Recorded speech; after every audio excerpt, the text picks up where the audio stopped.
when they came in, آپ دیکھیں کہ اس وقت سے لوگ شور کر رہے تھے کہ جی یہ یہاں کامیابی ایسے نہیں ہوتی. اچھا دوسرا لوگ یہ کہتے ہیں کہ جی افغانستان میں یہ اتنی بڑی فوج تھی 3 لاکھ کی, یہ کرمبل کیسے ہوگی, یہ سڈن کیوں ہوا؟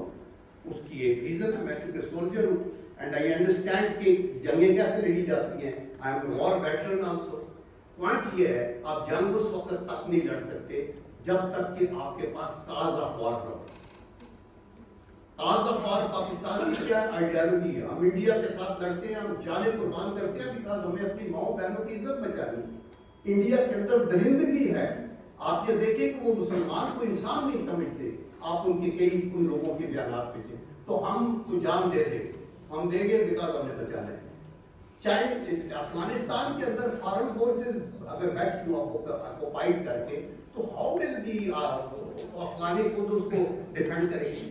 کاز آف وار نہ ہو تو ول ٹو فائٹ نہیں ہوتی, اور اگر ول ٹو فائٹ نہ ہو تو پھر یہی ہوگا کہ 3 لاکھ کی فوج 3-4 دنوں کے اندر سارے ہتھیار ڈال دیے, because they were not convinced کہ یہ بات تھی, یہ ان کی مجبوری تھی. وہ وہاں کھڑے تھے بیکاز ان کو روزگار چاہیے, بچے پالنے ہیں, تو ٹھیک ہے جی رائفلیں اٹھاؤ یہ کرو. الٹیمیٹلی وہ جو افغانستان کی اپنی آئیڈیالوجی ہے, جو ان کی اپنی ایک کلچر ہے, جو ان کی اپنی ایک سوچ ہے, اس کے مطابق وہ ایک ٹرائبل سوسائٹی ہے, ان کو آگے جانے دیں. اچھا تیسری بات جو ابھی یہ کئی دفعہ آتی ہے کہ جی آپ نے یہ پاکستان کا انٹرسٹ ہے کہ افغانستان اس کی اسٹریٹجک ڈیپتھ ہے, یہ مس نومر ہے. ہمیشہ ایکسپلین کیا گیا ہے کہ دیکھیں اسٹریٹجک ڈیپتھ کیا ہوتی ہے. Strategic depth is a distance in miles from the FDLs, forward defended localities, ہمارا بارڈر جو انڈیا کے ساتھ ہے, up to your heartland. اور ہارٹ لینڈ کیا ہے؟ جو آپ کا کمیونیکیشن سینٹرز ہیں, آپ کے ہیڈ کوارٹرز ہیں, آپ کے پاپولیشن سینٹرز ہیں, اس تک اگر دشمن اس FDL کو کراس کر کے آپ کے heartland and headquarters کو کرمبل کر دیتا ہے تو you are gone. Where is Afghanistan and where is Iran and all that? Yes, Afghanistan is our strategic security because ابھی انڈیا نے جب یہاں طالبان کی حکومت چلی گئی تو انڈیا نے پاکستان کو 2 ڈائریکشن وار میں انوالو کر دی کہ آپ ادھر سے ہم کریں گے, اور ادھر بھی انڈیا اور ادھر بھی انڈیا. $3 بلین انہوں نے انویسٹ کیے تھے اور وہ آگے. تو مسئلہ یہ ہے کہ ہمیں اپنے پاؤں پہ کھڑا ہونا ہوگا. آج کی دنیا کے اندر افغانستان کا جو یہ ایک سچویشن کریٹ ہوئی ہے, یہ ایک دنیا کے اندر آپ دیکھیں جب سیکنڈ ورلڈ وار ختم ہوئی اور یہ ایک کلونیل کانسیپٹ ختم ہوا تو نیو کلونیلزم کا کانسیپٹ آ گیا کہ جی ابھی کالونیز ختم کر دیں لیکن آپ اپنی بیسز رکھیں. آج امریکہ کی 800 بیسز ہیں پورے گلوب کے اندر, اور انڈائریکٹ وہاں آپ اپنے پراکسی حکومت ہو, کٹ پتلی وزیر اعظم یا صدر ہو, اور آپ پیچھے بیٹھ کے تو اس کو چلاتے رہیں. ابھی یہ نیو کلونیل کانسیپٹ کے اوپر ابھی یہ مسئلہ چل رہا ہے. تو ہمیں یہ دیکھنا ہوگا کہ اس سچویشن کے اندر پاکستان کہاں کھڑا ہے. دیکھیں انفارچونیٹلی جب یہ افغانستان کی سچویشن ڈیولپ ہوئی تھی تو اس وقت پاکستان کے اندر کوئی ڈیموکریٹک گورنمنٹ نہیں تھی. وہاں ایک ون مین رول تھا پرویز مشرف صاحب کے, وٹ ایور ون وے سے it was a military government. And that is the reason کہ افغانستان کا سفیر بھی جو ہے ملا ضعیف کو ہم نے پکڑ کے ان کے حوالے کر دیا, which is against the international norms. There is no question, never it has happened, but everybody was quiet and they were very happy, they were clapping. انہوں نے اس کو انڈریس کیا, اس کو کھجل اور وار کیا. 3 years in Guantanamo base and then they said he is innocent and he can go. Who will give him justice? Who will give justice to their children? آج ہم افغانستان سے یہ توقع رکھتے ہیں کہ انہوں نے 20 سال کی مار کھا کے اپنے بچے ذبح کرا کے اپنے ان کے ریلیٹیوز کڈس اینڈ کن, ان کی اپنا انفراسٹرکچر, ان کی بالکل ہر چیز کو تباہ کر کے, تو آپ کہہ رہے ہیں ویمن کو رائٹ دی. آپ دیکھیں کہ امریکہ آزاد ہوا تقریباً 1776 یا 78 میں, 150 سال کے بعد انہوں نے عورتوں کو ووٹ کا حق دیا 1920 میں آ کے. اس سے پہلے عورتوں کو ووٹ کا حق نہیں تھا, اور بلیک کو تو بالکل نہیں تھا, سلیوری تھی وہاں. خدا کے لیے ہیو اے ہارٹ. آپ لوگوں کی انٹیلیجنس کو انسلٹ نہ کریں. Afghanistan has a merge, it's a tribal society, ان کے وار لارڈز ہیں، ان کا ایک اپنا سسٹم ہے، یہ لڑتے جھگڑتے بھی رہتے ہیں، but it's their own country. Yes they will make sure کہ عورتوں کو ضرور، ہماری بہنیں بچے، یہ اسلامک کانسیپٹ ہے. خواتین نبی کریم صلی اللہ علیہ وسلم کی جنگوں میں آگے جا کے بھی مدد کرتی رہی. I am sure they will bring them forward and they are seeing it they will do. But who are we to tell them کہ نہیں آپ ایسے کرو، آپ ایسے کرو؟ Can we go and tell Americans کہ جی آپ کا تو آج تک کوئی عورت صدر نہیں رہی تو آپ صدر بنائیں؟ تو دے ول سے کہ اوکے بس آپ why are you interfering in our affairs. So یہ افغان ہمارے بردرز کو یہ سوچنا ہے کہ ان کو کیا چاہیے. یہ ڈیفینیٹلی ایجوکیشن کے اوپر بھی زور دیں، کوئی خواتین کی ایجوکیشن بلکہ پروجیکٹ کرے. اور یہ جو ٹی ٹی پی کا مسئلہ ہے، میں تو یہاں تک جاؤں گا کہ ہمیں افغان بھائیوں کو اتنی توقع تھی کہ یہ ان جو وہاں درندگی جنہوں نے کی ہے ان کو اریسٹ کر کے ہمارے حوالے کر دیتے، اور ان کے اندر جو لوگ صرف وہ چکمے پہ چلے گئے کہ آپ کو پورے مل جائیں گے اگر آپ نے پاکستان کے جی کیو پہ حملہ کر دیا، یا آپ نے میران بیس پہ حملہ کیا، یا آپ نے کامرا بیس پہ حملہ کیا، تو وہ ڈی ریلڈ لوگ تھے، ان کی ڈی ریڈیکلیشن ہو سکتی ہے، ان کو بلایا جا سکتا ہے. اس سے پہلے بھی اشفاق پرویز کیانی صاحب کے ٹائم میں ہم نے ڈی ریڈیکلائزیشن کا ان کے سینٹرز بنائے تھے. اگر سیدھے راستے پہ آتے ہیں تو آئیں، لیکن جو ہمارے بچوں اور فوجیوں کی گردنیں کاٹ کے ان کے ساتھ وہ فٹ بال کھیلتے رہے، ان کو تو کوئی معافی کی توقع نہیں کی جا سکتی. اس مسئلے کو بھی ہمیں حل کرنا چاہیے. We must move hand in glove with Afghan brothers. اور آخری میں یہ بھی کہوں گا کہ دیکھیں پاکستان کو بھی اسٹینڈ اپ، ڈپلومیٹک لینگویج ہے. ہمیں اس مشکل حالات میں جب ہمارے اوپر بہت پریشر ہے تو ہم انگیج کریں. امریکہ is not gone. America is a superpower, both militarily and economically. This is a reality. We must understand. And when you say absolutely not, so diplomacy is an art of knowing what not to say. Point is that you should go for the objective, not for the language and the gallery thing ki ho. تو میں یہ سمجھتا ہوں کہ ہمیں امریکہ کو بھی engage کرنا چاہیے. ہماری فارن پالیسی کی جو کامیابی ہے وہ اسی میں ہے کہ ہم افغان بھائیوں کی بھی مدد کریں، پہلے اپنے آپ کو بھی مشکل سے نکالیں.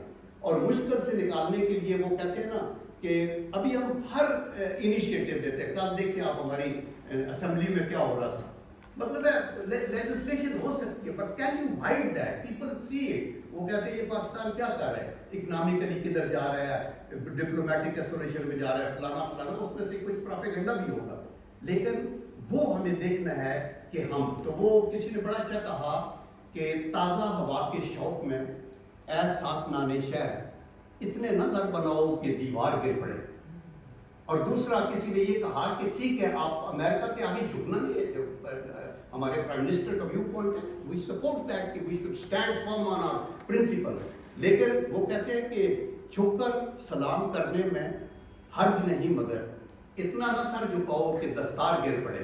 ہم وہ اس حد تک بالکل نہیں جانا چاہتے، لیکن آن پرنسپل اور اس کے اوپر ہمیں کھڑے رہنا چاہیے. آئی ایم شیور کہ افغانستان اللہ کے کرم سے سرخرو ہوگا. I have a firm belief کہ یہ مشکلات ہیں پاکستان پہ بھی، افغانستان کے بھی کے اوپر بھی، لیکن آخر میں ہم کامیاب ہوں گے. اس کے اوپر ایک قرآن ورس ہے وَلَا تَهِنُوا وَلَا تَحْزَنُوا وَأَنْتُمُ الْأَعْلَوْنَ إِن كُنتُم مُؤْمِنِينَ. نہ گھبراؤ نہ دل چھوڑو، فتح آپ کی ہوگی، شرط یہ ہے کہ آپ کا ایمان مضبوط ہونا چاہیے. وآخر دعوانا الحمدللہ رب العالمین.